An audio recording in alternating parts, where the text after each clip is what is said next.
Continuando, entonces hay dos tipos de temperatura. Tenemos la temperatura externa y la temperatura interna o central.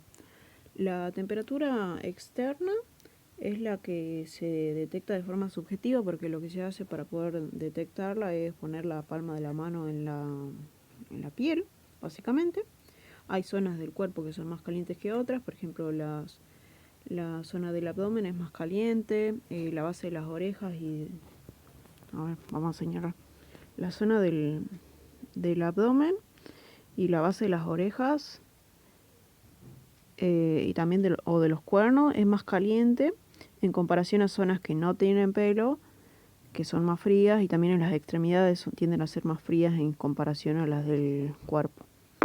Y bueno, eso básicamente con el tema de la temperatura externa. Y después tenemos la temperatura interna o central, que es la que se mide con el termómetro. El termómetro puede ser un termómetro de mercurio, que ya casi no se usa, que es este. Y después también tenemos termómetros electrónicos, que son los que se usan más ahora.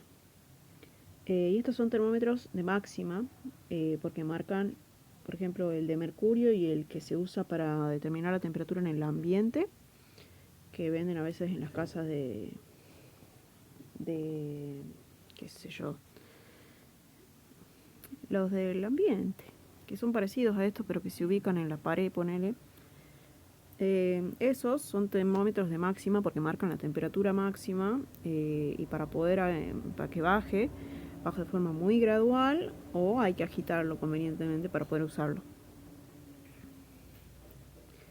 Y bueno, los lugares de toma de temperatura que tenemos son, por un lado, la boca, aunque la boca mucho no se usa porque puede llegar a morder el termómetro y romperlo, al menos que el animal esté dopado. En ese caso, bueno, se lo puede llegar a utilizar, aunque no mucho.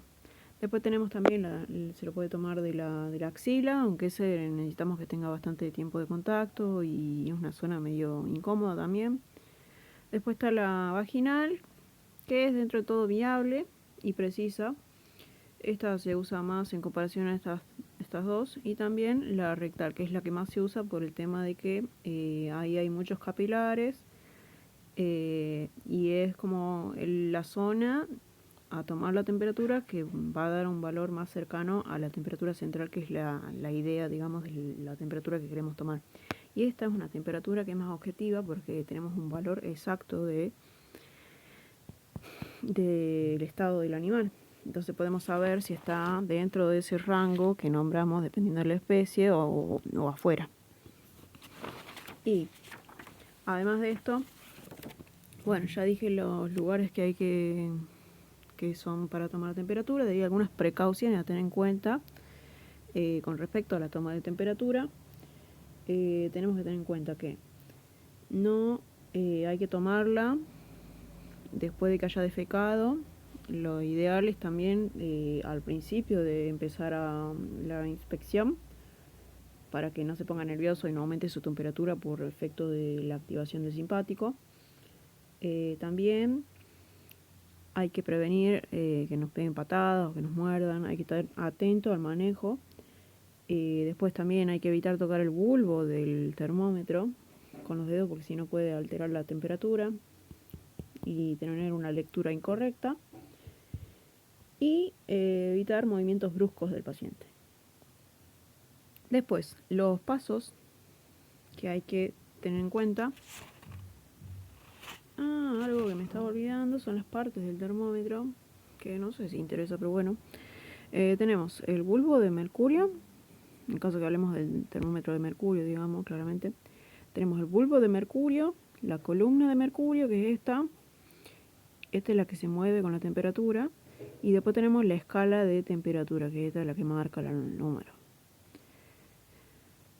Y bueno, los pasos para tomar la temperatura entonces son los siguientes. Primero, para tomar la temperatura rectal.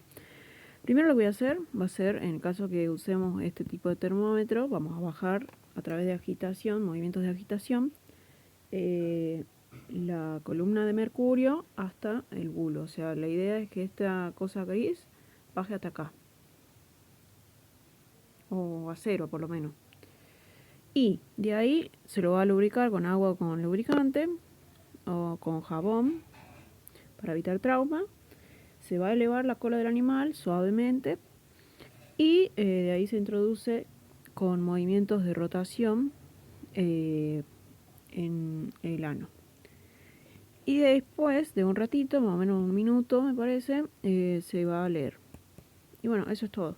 De ahí lo limpio y listo. De ahí la frecuencia, o sea, la cantidad de veces que hay que tomar la temperatura depende del estado clínico del animal. Si es un animal que está con una atención ambulatoria, o sea, con un animal que lo atendemos en una veterinaria una vez, y supongo que se lo manda a la casa, o sea, que está dentro de todo sano, se toma solamente una vez al día. De ahí también tenemos el animal que le damos las indicaciones y lo mandamos a la casa, digamos, y lo tienen allá. Bueno, si nos interesa tener el valor del mismo para ver si tiene fiebre o alguna otra variación en la temperatura, se toma una vez al día. Después tenemos el animal que está internado. En el caso de que el paciente esté internado, se lo toma 2 veces, uno a la mañana y otro a la tarde. Y después, en caso que esté, que sospechemos que tenga alguna patología grave, o alguna patología la cual varíe la temperatura, por ejemplo una infección, ahí sí se toma una vez cada hora. Después, con respecto a las variaciones fisiológicas que se pueden encontrar en los animales, con respecto a ese rango de temperatura, o sea, que puede llegar a... Hay causas, digamos, que pueden llegar a aumentar o a disminuir la temperatura, que son normales, que no hay que confundir, o hay que tenerlas en cuenta para no confundirlas como por causas patológicas. O por motivos patológicos. Por eso la reseña y la anamnesis, por ejemplo, es importante para poder tener en cuenta, por ejemplo, si está en celo, es normal que suba la temperatura a 1 grado del rango, digamos, normal y demás. Bueno, las causas o factores que modifican que provocan esas variaciones fisiológicas, esto es importante, son las siguientes. Tenemos por un lado la edad, la especie también incluso, porque como había mostrado antes, la tabla de entre especies varía. Después está la edad, ya que animales que son cachorros no regulan bien su temperatura los primeros 15-20 días, los perros, por ejemplo, y los gatos. Y también tienen un mayor metabolismo los animales jóvenes, entonces es normal que tengan una mayor temperatura en comparación a un adulto normal. Después, el sexo, debido a que en las hembras, por ejemplo, si están... Voy a mostrar esta imagen mejor.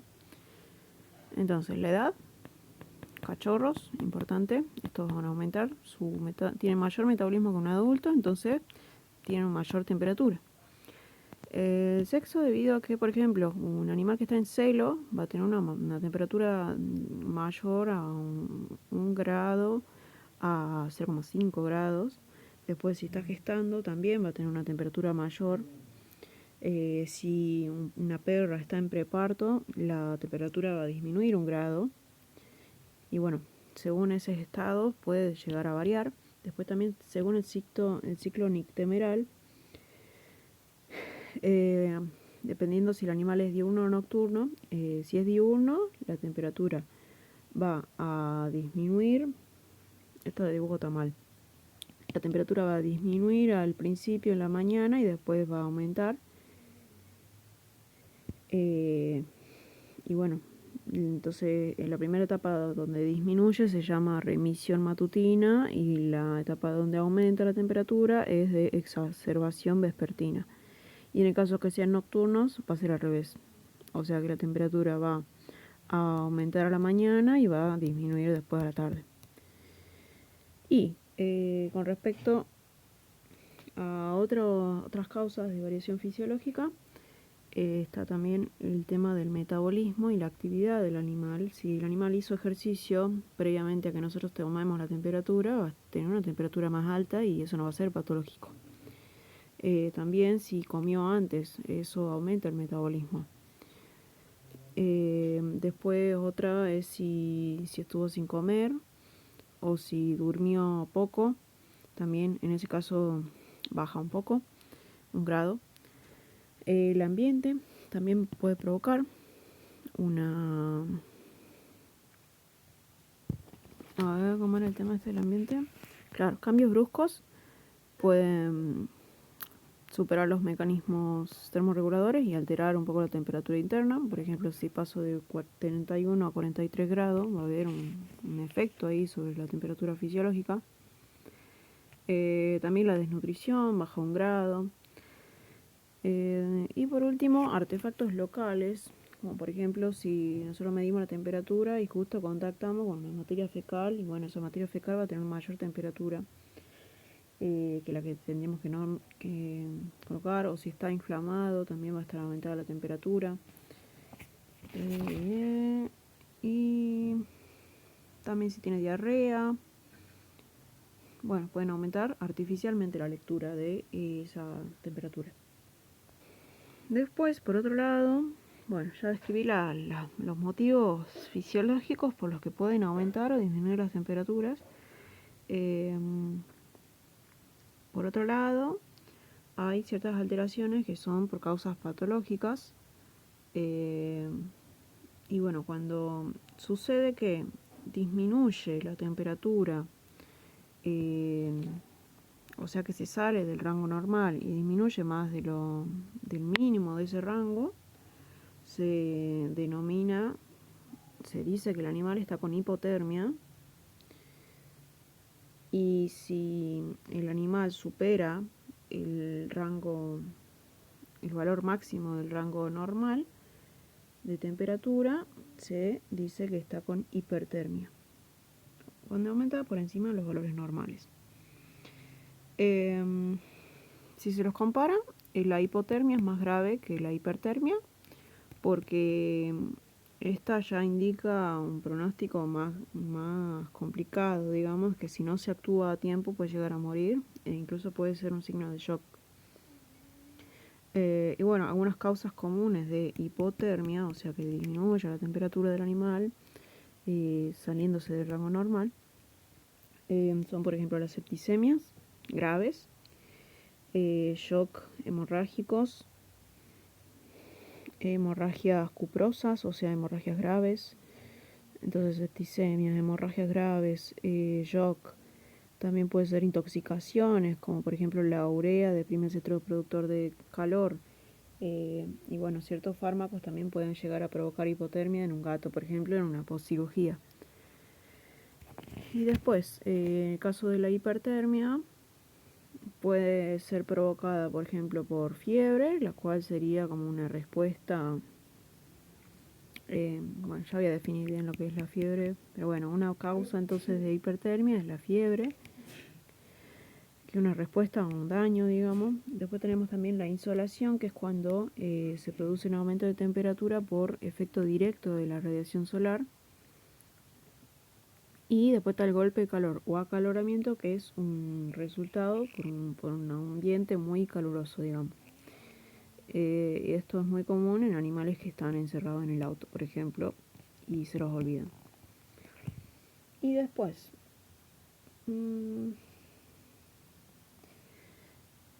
por otro lado, se puede decir que, bueno, vamos a describir lo que es la fiebre, que lo nombré acá. La fiebre es un síndrome porque es un conjunto de signos y síntomas. Síndrome se denominaba cuando no se conocía del todo la causa, un conjunto de síntomas y signos que se producen por la alteración del centro termorregulador, o sea, por una alteración justamente de ese hipotálamo que se encargaba de regular a través de esos centros. Y bueno, eso se puede producir por una agresión.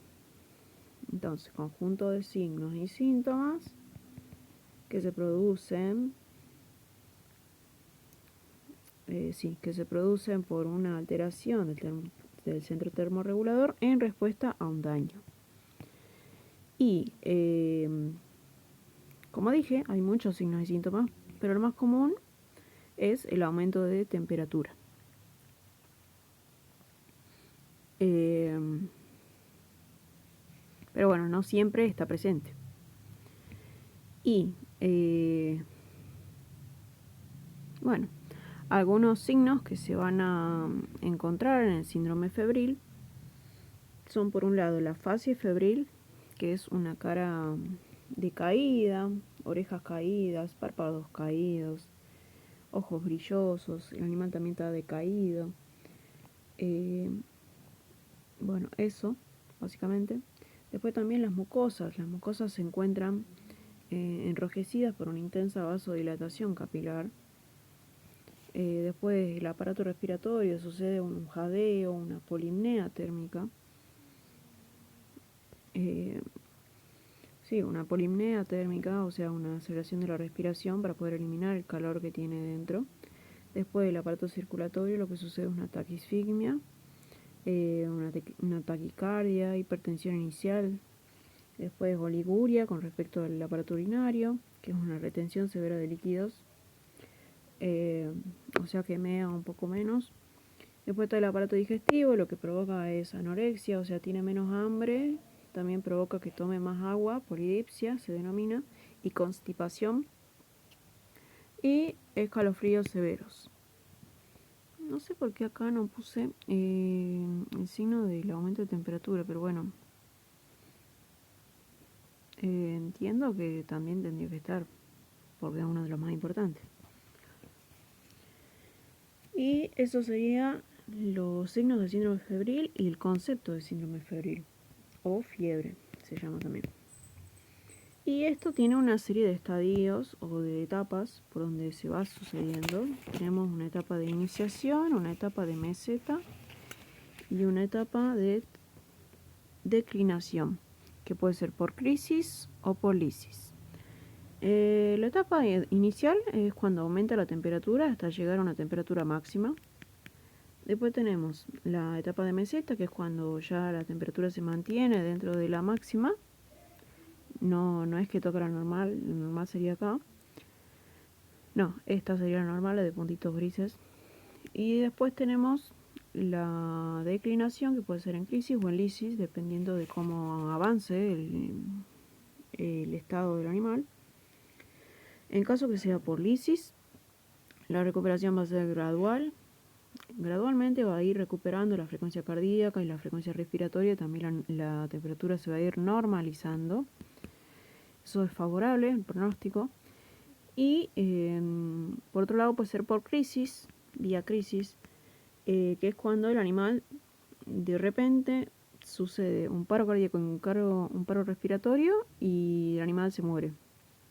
O sea que hay una interrupción, una caída abrupta de la temperatura con una sudoración severa y taquifigmia extrema. El animal muere, básicamente.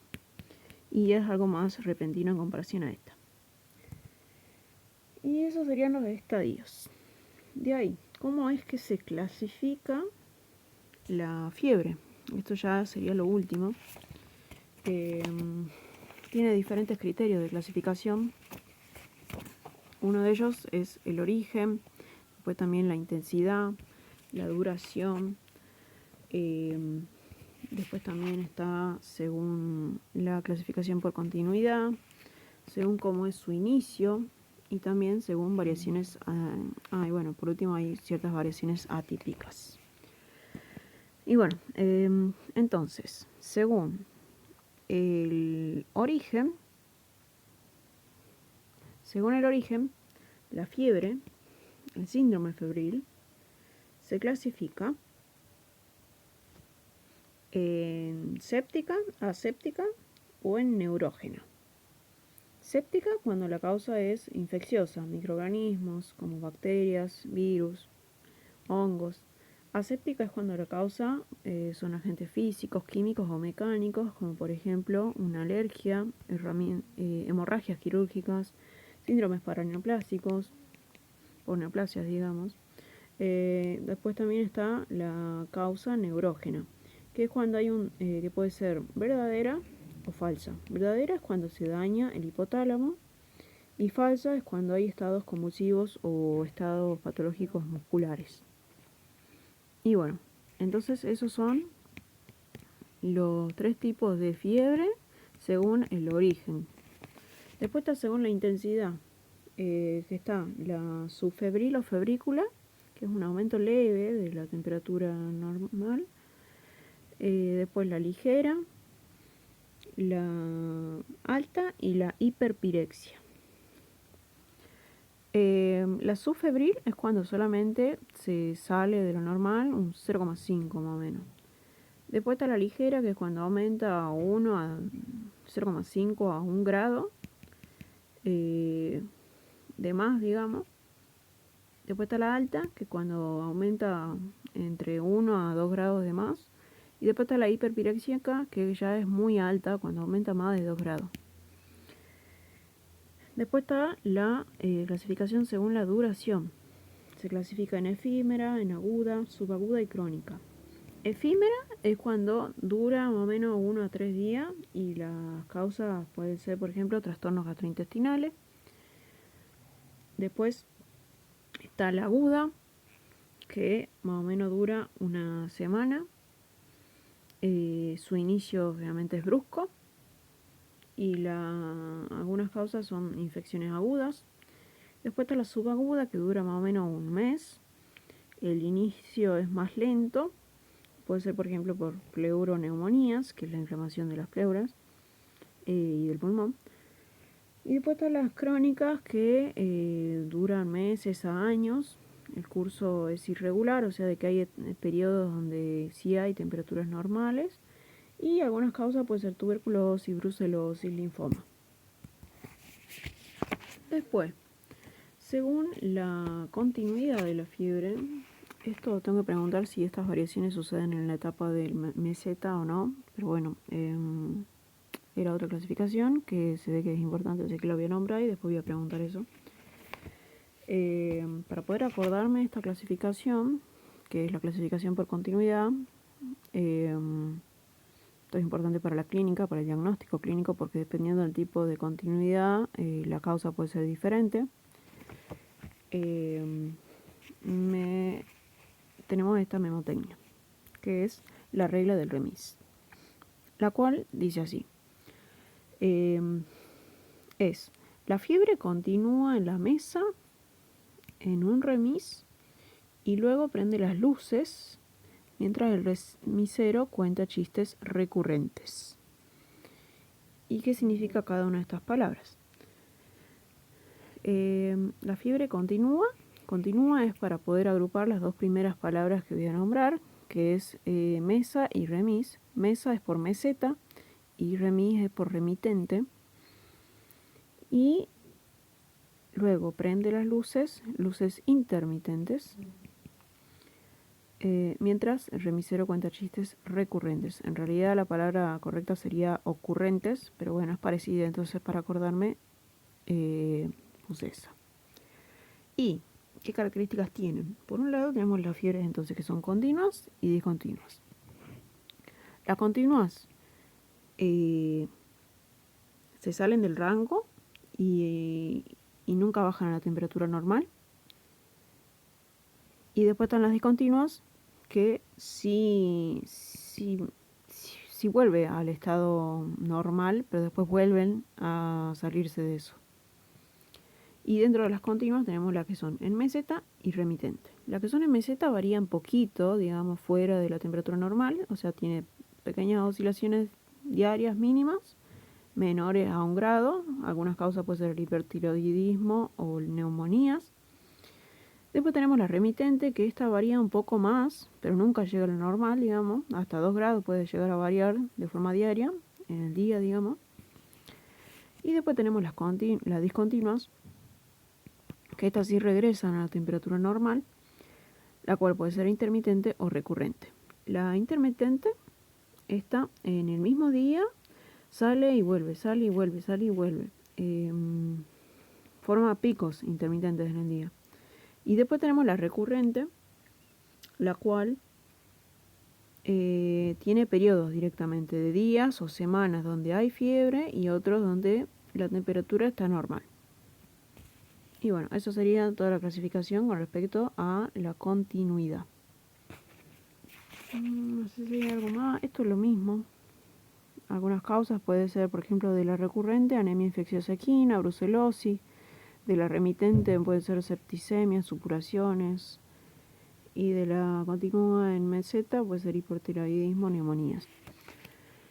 Por último, según la iniciación, se pueden dividir en fiebres agudas de inicio agudo o de inicio lento.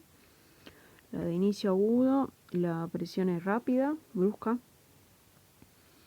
Es clásica en infecciones agudas y cuadros tóxicos.